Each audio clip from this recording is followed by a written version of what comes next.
Welcome to the Wealth Connoisseur. This is Dan Lentz. What I want to speak with you about today is frames, and whoever has the strongest frame wins.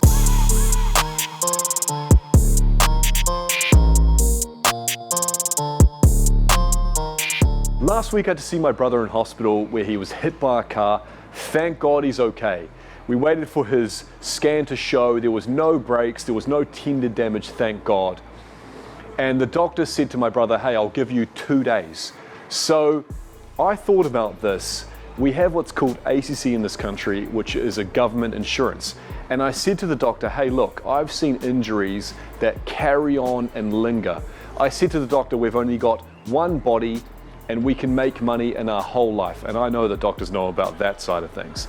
So what I said was, let's give him 2 weeks, adequate time to really heal. Let's err on the side of caution and make sure my brother goes back to work refreshed and recharged, not to mention it was a traumatic situation to go through. I had a strong frame that he needed 2 weeks. The doctor was adamant he only needed 2 days, and my frame won, which I thought was quite cool considering the guy was a physician, years of study. Who the hell was I? I was just there with my brother. Why I bring this up is whoever has the strongest frame will influence whoever has weaker frames. So if you look at stories like Catch Me If You Can with Leonardo DiCaprio, he had a frame that he was a pilot, for God's sake.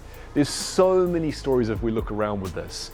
And often people will adjust to our frame if we have a strong and secure conviction in what we believe. So a good example about this that I heard is we have a jock in a library, and I'm filming this in our library right now on the 4th story, which is really cool. So we have a jock who's out playing sports, and his frame is that sports is the #1 value. And he bumps into a girl in the library, say there's a bit of attraction going on, and she's a bit of a nerd, let's say. And her frame is to do well at school and to do well in, say, university, and to have a strong mind. And so there's a collision of frames here. So basically there's a conflict. So whoever has the strongest frame wins. Let's say the jock has a stronger frame. She may find that she no longer wants to study that day, and maybe just for that day, she doesn't do as much as she would have done. However, let's say she has a stronger conviction and a stronger frame than the jock. She may say, why don't you let your sports have a bit of a break and do some study, because this will help you in your sporting career. Why I bring this up is I see a lot of people out there with weak frames, and you may be one of them, and of course I can be like this at times as well. When we line up our values and when we line up, we have a conviction with what we believe, and especially when we can justify whatever our argument is, we can really be persuasive. So say you're selling something.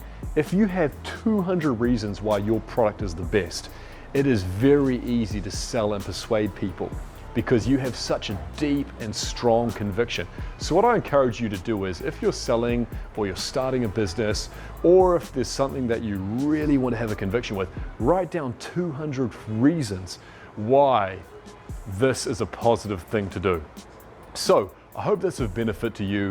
Have more conviction out in your life, have more security in what you believe, and persuade the world.